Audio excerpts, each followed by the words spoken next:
We're not talking about crazy Instagram workouts that are just focused on great lighting and trying to make yourself pretty. We're talking about training that is sustainable and will allow you to live a good life over the course of a long period of time. How do I define living a good life? Can you go run 5 miles at the drop of a hat? Could you ride a dirt bike across the state? Can you get on a horse and go for a 20-mile ride? Can you climb a mountain? Very simple things I think everybody should be able to do. Let's talk about training that will get you to those goals. The goal is not to look good, the goal is to do cool stuff.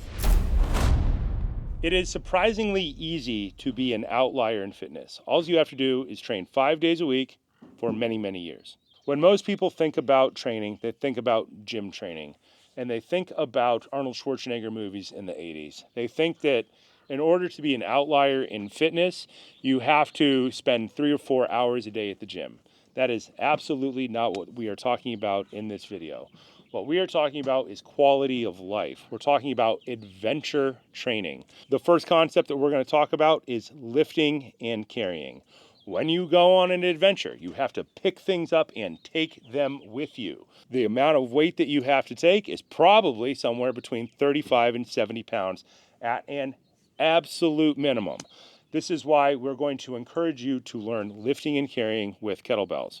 You can learn lifting and carrying in the gym. The classic would be the barbell clean and press. The problem with the barbell is it's 7 feet long and it's really hard to drag around the world with you, especially if you're going someplace on an adventure. Dumbbells are great, but once again, a dumbbell tends to be a fixed weight, and a dumbbell, because it has a centrally loaded center of mass, when you do something like a clean and press, if your structure is bad, it gets worse. Whereas if you do a kettlebell clean and press, because it has an offset center of mass, when you press your arm up overhead, the weight goes behind you. When you bring it to a clean, it goes in front of you. When you swing, it can go between your legs. This allows you to load your core and force your structure to stand up better over time. Kettlebells tend to come in 3 classic weights: 16K, 35 pounds, which is a light backpack; 24K, about 50 pounds, which is kind of a normal backpack if you know what you're doing and you're getting away light; 70 pounds is if you got to carry a bunch of extra gear, extra rope, or something like that. The reason kettlebells come in those weights is because they are the original way that people trained for adventure. Instead of doing 5 sets of 5 in a gym with a barbell, you learn to do 200 reps with a kettlebell, because one is about pure strength and one is about strength endurance. Strength endurance is pretty much what everything in life is. Jiu-jitsu is strength endurance. Roping cattle is strength endurance. Stacking hay is strength endurance. Roofing a house is strength endurance. Riding a dirt bike is strength endurance. So we tell people to focus on kettlebells and focus specifically on clean and press movements, because they allow people to work on lifting and carrying, and that translates over to a higher quality of life, which then allows them to be out of pain, which allows them to do more cool stuff over the course of their life. The second concept that you need to understand is throwing patterns. Humans are not like everything else on the planet. A lot of animals can lift and carry, but not a lot of animals throw well. People think about throwing patterns, they think about throwing a baseball, they think about throwing a football. There is a pattern beneath that which is loadable and trainable for years and years and years at a time. You're going to start with 2 hands on a club, and you're going to focus on inside circle, outside circle, and shield cast. You're going to develop through a bunch of steps, and you're going to get to mill, which is a throwing pattern going towards the center line of your body, like throwing a baseball, and reverse mill, throwing away from the center line of your body, like throwing a jab.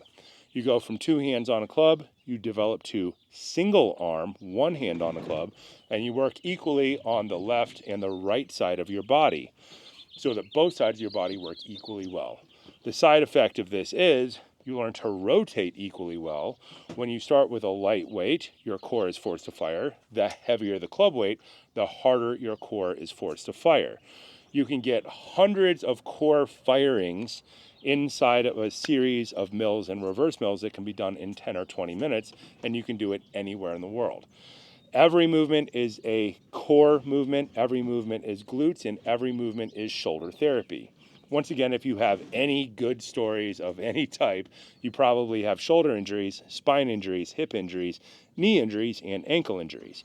By learning to swing heavy clubs in proto-throwing patterns, you are prehabbing and rehabbing all of those joints every single day. Number one was lifting and carrying. If you go someplace, you got to be able to carry stuff with you. Number two was proto-throwing patterns, because you need to do therapy for your joints every day. If you haven't been hurt, you will be hurt. When you are hurt, you need to recover from being hurt. Learning to swing heavy kettlebells solves all of those problems. The third thing that you need to understand is get up training, getting up off of the ground. If you have good stories, a lot of them involve hitting the ground. If you ride dirt bikes, you lose it, you biff it off a dirt bike. If you ride a bicycle, you mountain bike, you come off the bicycle. You ride a horse, you're going to come off the horse.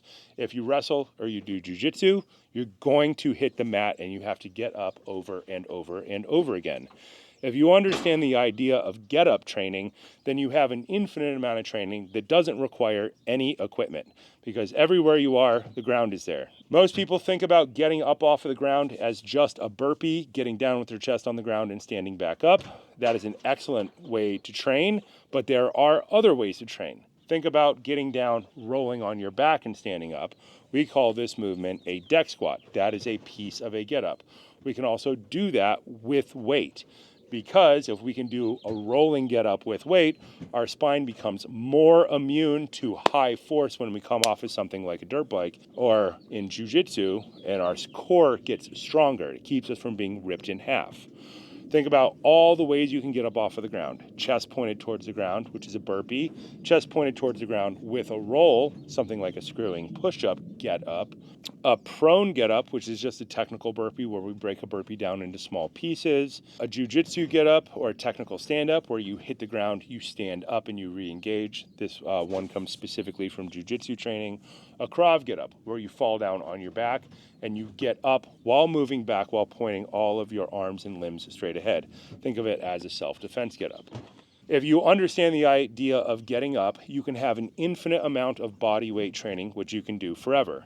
You can take every single one of those types of get-ups. You can break it down into pieces. You can practice each of those pieces individually, and then you can assemble them in different metabolic formats, different amounts of times of work and rest, pretty much forever. If you do these three things, you learn to lift and carry, and you learn to lift and carry in ways that don't involve the gym. You learn proto-throwing patterns, and you learn how to structure get-up programs. You can train 5 days a week wherever you're at pretty much forever. And this allows you to be an outlier in fitness. Being an outlier in fitness is not just about being pretty. Being pretty is a side effect of having a lot of time in a very expensive gym. Being an outlier in fitness means that you have the work capacity and the movement capacity to do a bunch of really cool adventure stuff over the course of your life. You should be able to do more when you are 50 than you did when you were 30, because you understand better what, how, why to train so you can keep yourself going. Life is about good stories. If you don't die with good stories, you consider yourself at a low-level fail. But the good thing, it's never too late to start. Your goal is to train 5 days a week. Lift and carry, proto-throwing pattern, get up off of the ground. Start with simple movements, build up over time, never give up, never surrender. Train 5 days a week.